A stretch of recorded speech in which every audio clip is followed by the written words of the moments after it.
Hello guys, welcome back to my channel. Boring DMart బ్యాగ్ని colourful bag లాగా చేసేద్దాం. So scale తోటి square సైడ్లో లైన్స్ అయితే గీసేసుకున్న తర్వాత మనము ఇలా ర్యాండమ్గా ఏ డిజైన్ వస్తే ఆ డిజైన్ మీరు పెద్ద పెద్దగా గీసుకున్న తర్వాత ఇటు కార్నర్కి ఇంకా నెక్స్ట్ కార్నర్కి సేమ్ డిజైన్స్ గీసుకోండి, లేదంటే డిఫరెంట్ గీసుకోండి, అది మీ ఇష్టం అనమాట. సో మొత్తం ఇలా అవుట్లైన్ అయిపోయిన తర్వాత బ్లాక్ కలర్ పెయింట్ తీసుకొని మంచిగా అవుట్లైన్ వేయండి.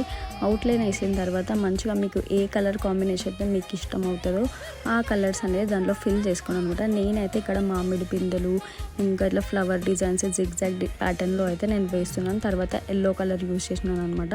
ఎల్లోకి కాంట్రాస్ట్గా blue colour, navy blue colour అయితే బాగుంటుందని బ్లూ కలర్ వేసి తర్వాత పింక్ కలర్ వేసిన అనమాట. అండ్ లాస్ట్కి ఇలా డాట్స్ పెట్టి దాంట్లో బ్లాక్ కలర్ వేసి మళ్ళీ అవుట్లైన్ మొత్తం ఫిల్ చేశాను అనమాట.